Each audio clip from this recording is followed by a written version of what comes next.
Hello दोस्तों, welcome to success post. तो बच्चों, आज हम बात करेंगे ग्रुप डी के लिए अति महत्वपूर्ण प्रश्न, अति महत्वपूर्ण टॉपिक जो कि साइंस से है। साइंस से आपको पता है कि जितने भी इंपॉर्टेंट क्वेश्चन बन सकते हैं सारे क्वेश्चन को हम हल करेंगे। अगर आप प्रैक्टिस नंबर 1 को नहीं देखे हैं तो प्रैक्टिस नंबर 1 और 2 को जाकर डिस्क्रिप्शन में लिंक मिलेगा, वहाँ से आप देख सकते हैं।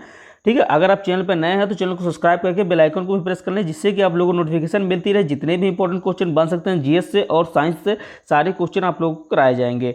तो देखते हैं क्वेश्चन नंबर 1 यहीं पे दे रखा है, आप लोग देख सकते हैं। क्वेश्चन नंबर 1 इसको हम हल करते हैं, उसके बाद में आगे बढ़ते हैं। तो देखिए क्वेश्चन नंबर 1 क्या कर रहा है।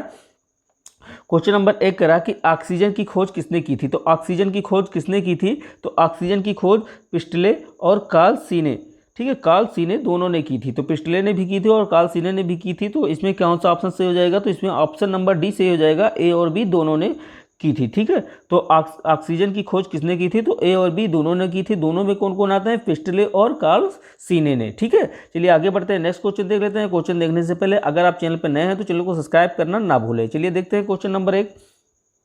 यहाँ पे देखिए क्वेश्चन नंबर 1 क्या कर रहा है। क्वेश्चन नंबर 1 कर रहा है कि निम्नलिखित में से किस तत्व की कमी से घेंघा रोग होता है। तो निम्नलिखित में से किस तत्व की कमी से घेंघा रोग होता है, तो आयोडीन की कमी से घेंघा रोग होता है। ठीक है, तो ऑप्शन नंबर डी हो जाएगा, आयोडीन की कमी से कौन सा रोग होता है, तो घेंघा रोग होता है। ठीक है, आयोडीन की कमी से घेंघा रोग होता है। चलिए आगे बढ़ते हैं, नेक्स्ट क्वेश्चन देख लेते हैं। क्वेश्चन नंबर 2 देखिए क्या कर रहा है। क्वेश्चन नंबर 2 कर रहा है कि पावर ट्रांसफार्मर की कार्यप्रणाली का सिद्धांत किस नियम पर आधारित है। तो पावर ट्रांसफार्मर की कार्यप्रणाली का सिद्धांत किस नियम पर आधारित है, तो ऑप्शन नंबर ए, फराडे का नियम। ठीक है, फराडे के नियम पर आधारित है। ठीक है, चलिए आगे बढ़ते हैं, नेक्स्ट क्वेश्चन देख लेते हैं। क्वेश्चन नंबर 3 देखिए क्या कर रहा है। क्वेश्चन नंबर 3 कह रहा है कि रडार सिस्टम में उपयोग की जाने वाली तरंगे किस प्रकार की तरंगों का उदाहरण है। ठीक है, तो रडार सिस्टम में उपयोग की जाने वाली तरंगे किस प्रकार की तरंगों का उदाहरण है, तो ऑप्शन नंबर ए हो जाएगा, सूक्ष्म तरंगे। ठीक है, तो सूक्ष्म तरंगे का उदाहरण है। चलिए आगे बढ़ते हैं, नेक्स्ट क्वेश्चन देख लेते हैं। ठीक है, नेक्स्ट क्वेश्चन देख लेते हैं। नेक्स्ट क्वेश्चन क्या है, देखिए क्वेश्चन नंबर 5 देखिए क्या कर रहा है। क्वेश्चन नंबर 5 कर रहा है कि निम्नलिखित में से कौन सा प्लाज्मोडियम परजीवी का वाहक है। ठीक है, प्लाज्मोडियम परजीवी का वाहक है, तो कौन सा परजीवी का वाहक है, तो ऑप्शन नंबर ए, मच्छर। ठीक है, मच्छर जो है वो प्लाज्मोडियम परजीवी का वाहक होता है। ठीक है, चलिए आगे बढ़ते हैं, नेक्स्ट क्वेश्चन देख लेते हैं। क्वेश्चन नंबर 6 देखिए क्या कह रहा है। क्वेश्चन नंबर 6 कह रहा कि लोहे पर जंग लगना किस प्रकार की अभिक्रिया का उदाहरण है। तो लोहे पर जंग लगना किस प्रकार की अभिक्रिया का उदाहरण है, तो ऑप्शन नंबर बी, ठीक है, रासायनिक अभिक्रिया। ठीक है, तो रासायनिक अभिक्रिया होता है क्या, जब लोहे पर जंग लगता है तो क्या होता है, रासायनिक अभिक्रिया होती है। चलिए आगे बढ़ते हैं, नेक्स्ट क्वेश्चन देख लेते हैं। क्वेश्चन नंबर 7 देखिए क्या कर रहा है। क्वेश्चन नंबर 7 कह रहा है कि पृथ्वी के घूर्णन की गति कितनी है। तो पृथ्वी की घूर्णन की गति कितनी है, तो पृथ्वी की घूर्णन की गति कितनी है, तो 28 किलोमीटर प्रति मिनट। ठीक है, 28 किलोमीटर प्रति मिनट है। ठीक है, तो चलिए आगे बढ़ते हैं, नेक्स्ट क्वेश्चन देख लेते हैं। क्वेश्चन नंबर 8 देखिए क्या कर रहा है। क्वेश्चन नंबर 8 कह रहा है कि चींटी, ठीक है, चींटी के डंक में कौन सा अम्ल पाया जाता है। तो चींटी के डंक में कौन सा अम्ल पाया जाता है, तो फार्मिक अम्ल भी कहते हैं, और उसको क्या कहते हैं, अगर विस्तार से उसको समझा जाए तो क्या कहते हैं, मेथेनाइक।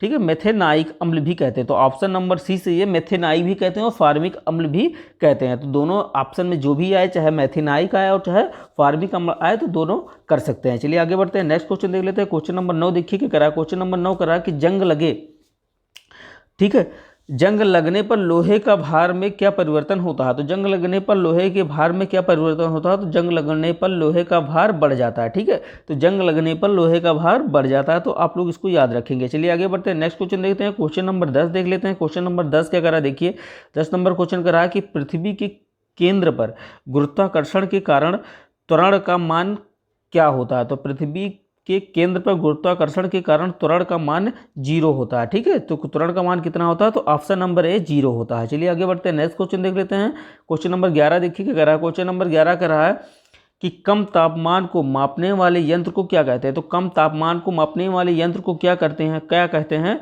तो ऑप्शन नंबर बी, ठीक है, क्रायोमीटर कहते हैं। ठीक है, क्रायोमीटर कहते हैं, ऑप्शन नंबर बी, क्रायोमीटर कहते हैं। कम तापमान को मापने वाले यंत्र को क्या कहते हैं, क्रायोमीटर कहते हैं। चलिए आगे बढ़ते हैं, नेक्स्ट क्वेश्चन देख लेते हैं। क्वेश्चन नंबर 12 देखिए क्या कह रहा है।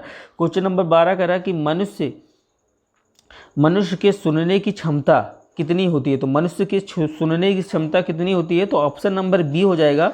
ठीक है, ऑप्शन नंबर बी हो जाएगा 20 हर्ट्ज से लेकर, ठीक है, 20,000 हर्ट्ज तक हो जाएगा। ठीक है, सॉरी, 2020 से लेकर 2000 हर्ट्ज तक, 20,000 हर्ट्ज तक हो जाता है। ठीक है, मनुष्य कितना सुन सकता है, तो 2000 हर्ट्ज, 20 हर्ट्ज से लेकर 20 हर्ट्ज से लेकर 20,000 हर्ट्ज तक सुन सकता है मनुष्य। ठीक है, चलिए आगे बढ़ते हैं। नेक्स्ट क्वेश्चन देख लेते हैं। क्वेश्चन नंबर 13 देखिए क्या कह रहा है। क्वेश्चन नंबर 13 कह रहा है कि यदि निर्वात में लोहा, कागज और पत्थर के टुकड़ों को एक साथ गिराया जाता है तो कौन पृथ्वी की सतह को सबसे पहले स्पर्श करेगा। ठीक है, याद रखिए कि निर्वात में चाहे लोहा हो, चाहे कागज हो, चाहे पत्थर हो, तीनों टुकड़ों को अगर एक साथ गिराया जाएगा तो जब पृथ्वी पर पहुंचेंगे, पृथ्वी की सतह पर पहुंचेंगे तो तीनों एक साथ पहुंचेंगे। ठीक है, तो ऑप्शन नंबर डी हो जाएगा, तीनों एक साथ पहुंचेंगे। ठीक है, तो याद रखें ये वेरी वेरी इंपॉर्टेंट क्वेश्चन है। अगर आप चैनल पर नए हैं तो चैनल को सब्सक्राइब करना ना भूलें। चलिए देखते हैं क्वेश्चन नंबर 14 देखिए क्या कह रहा है। क्वेश्चन नंबर 14 कह रहा है कि निम्नलिखित में से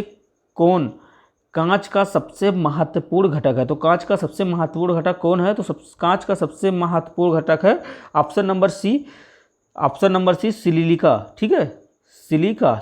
ठीक है, option number C silica.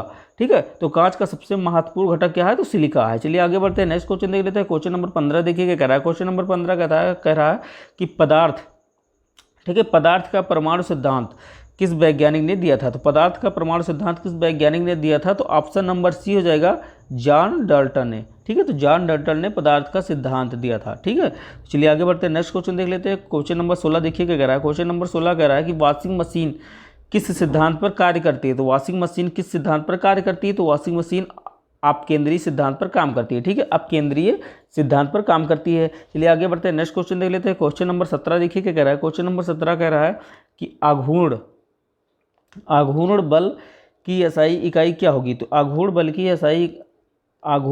SI इकाई क्या होगी, तो ऑप्शन नंबर बी हो जाएगा, न्यूटन मीटर हो जाएगा। ठीक है, आघूर्ण बल की एसआई मात्रा क्या होगी, तो न्यूटन मीटर हो जाएगी। चलिए आगे बढ़ते हैं। नेक्स्ट क्वेश्चन देख लेते हैं। क्वेश्चन नंबर 18 देखिए क्या कह रहा है। क्वेश्चन नंबर 18 कह रहा है कि अल्जाइमर रोग, ठीक है, अल्जाइमर रोग मानव शरीर के किस अंग को मुख्य रूप से प्रभावित करता है। तो अल्जाइमर रोग मानव शरीर के किस अंग को मुख्य रूप से प्रभावित करता है, तो ऑप्शन नंबर ए हो जाएगा, मस्तिष्क को। ठीक है, तो अल्जाइमर रोग जो है वो मस्तिष्क को मुख्य रूप से प्रभावित करता है। चलिए आगे बढ़ते हैं। नेक्स्ट क्वेश्चन देख लेते हैं। क्वेश्चन नंबर 19 देखिए क्या कह रहा है। क्वेश्चन नंबर 19 कह रहा है कि पीयूष, ठीक है, पीयूष ग्रंथि मानव शरीर के किस अंग में स्थिर होती है। तो पीयूष ग्रंथि जो है मानव शरीर के किस अंग में स्थित होती है, तो ऑप्शन नंबर ए हो जाएगा, मस्तिष्क में। ठीक है, मस्तिष्क में कौन क्या होता है, पीयूष ग्रंथि मस्तिष्क में स्थिर होती है। चलिए आगे बढ़ते हैं। नेक्स्ट क्वेश्चन देख लेते हैं। क्वेश्चन नंबर 20 देखिए क्या कह रहा है। क्वेश्चन नंबर 20 कह रहा है कि हमारे वायुमंडल में ऑक्सीजन की मात्रा लगभग कितनी है। तो हमारे वायुमंडल में ऑक्सीजन की मात्रा लगभग कितनी है, तो ऑप्शन नंबर बी हो जाएगा,